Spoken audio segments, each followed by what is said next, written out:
আমার এই সাথে লইয়া যা। ও কইতেছে কি দরকার নেই, আপনি একাই যান, মুই একাই। হ্যাঁ, তারাই কেন বসো?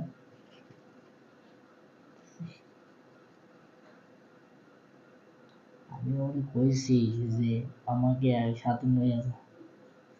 ও কইতেছে কি মুই একাই যাম।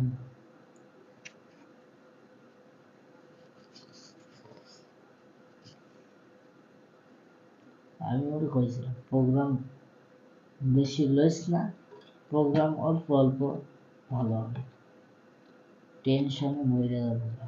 কিন্তু চাপের কারণে আমি মসজিদ ছেড়ে দিছি, মাদ্রাসা ছেড়ে দিছি। মাদ্রাসা মাদ্রাসা তো ওটা ছেড়ে দিছি। এই যে যে ইমামতি করছিলাম যে মসজিদে, ওই মসজিদে ক্যাশিয়ার ভালো না, এটাও ছেড়ে দিছি।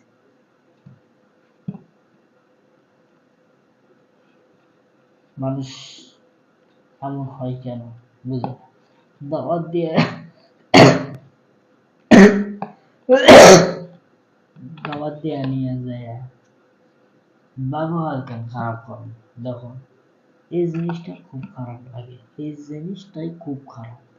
দাওয়াত দিয়ে লইয়া যায় আবার ব্যবহার কেমন করে, এই জিনিসটা আমার খুব খারাপ, ভালো লাগে।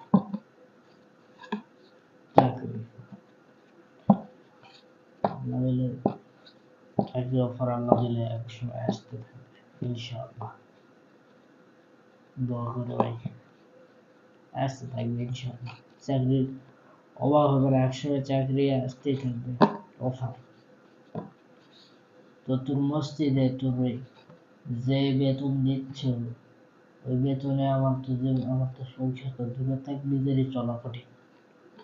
আবার তোর এমন এমন সোফা জুট তো আমি দেখবো না, বুঝছো নি? সোফা আমি দেখবো। আদিয়া কত দেয় জানোস? 3,000। 3,000 টাকা দিয়ে আমার চলবো আজকালকে নুন লবণ এর দাম কত? আর আমার পোশাক এটা সেটা তো নিতে আমার তো হাদিয়া কম। আর তার মধ্যে আমি তো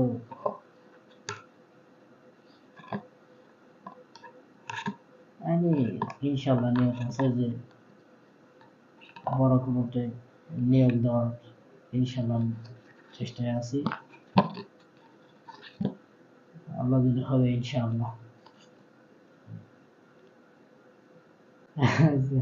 ভিডিও করতেছে এই তো বৃত্তান্ত।